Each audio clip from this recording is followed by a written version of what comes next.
Welcome back to Mental Models Daily, where we explore one mental model each day to help you elevate your daily decision-making. Today, we're examining a fascinating economic principle that affects markets and relationships: adverse selection, also known as the selection bias problem. Adverse selection occurs when one party in a transaction has more information than the other, leading to an imbalance that can skew the entire market. It's like trying to buy a used car without knowing its maintenance history. The seller knows if the car has problems, but you don't. What makes this mental model particularly powerful is how it can create a downward spiral where good options leave the market, leaving only less desirable ones behind. A fascinating historical example of adverse selection occurred in the early days of maritime insurance. In the 17th century, Lloyd's Coffee House in London became a centre for marine insurance, where ship owners could insure their vessels against loss. However, they quickly discovered that owners of poorly maintained ships were the most eager to buy insurance, while those with well-maintained vessels often chose to self-insure.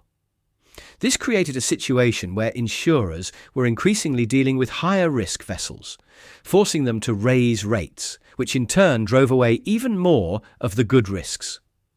This pattern led to the development of ship classifications and inspections, a system still used today to combat adverse selection.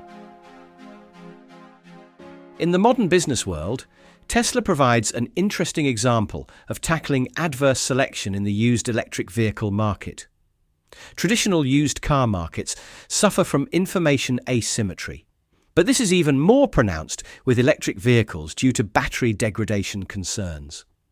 Tesla addressed this by implementing detailed battery health monitoring and making this information accessible to buyers.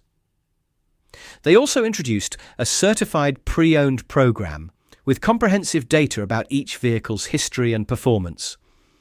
By reducing information asymmetry, they helped prevent the typical adverse selection problem where uncertainty drives down prices and quality in the used car market. So how can we apply our understanding of adverse selection in our daily lives? First, practice information equilibrium. When entering into agreements or transactions, actively work to ensure both parties have access to relevant information. If you're selling something, provide detailed documentation and history. If you're buying, ask specific questions about potential problems. It's like turning on all the lights in a room before making a purchase, ensuring nothing lurks in the shadows. Second, implement quality signaling. When you're the party with better quality or credentials, find credible ways to demonstrate this advantage. This might mean sharing verifiable data, obtaining certifications, or offering meaningful guarantees. It's like a restaurant with an open kitchen. Showing confidence in your quality helps separate you from those who might have something to hide. Third, use the worst-case scenario test. When entering situations with potential adverse selection, calculate your position, assuming the worst about hidden information. If the transaction still makes sense under these conditions, proceed. It's like buying a used phone, assuming the battery life is at its minimum acceptable level. If it still works for your needs, you're protected against adverse selection. In conclusion, understanding adverse selection helps us navigate situations where information imbalances could lead to poor outcomes. By recognizing how hidden information can skew markets and relationships, we can work to create transparency and build trust. In a world where information asymmetry is common, this mental model serves as a crucial tool for making better decisions and creating fairer transactions. Thank you for joining me today on Mental Models Daily.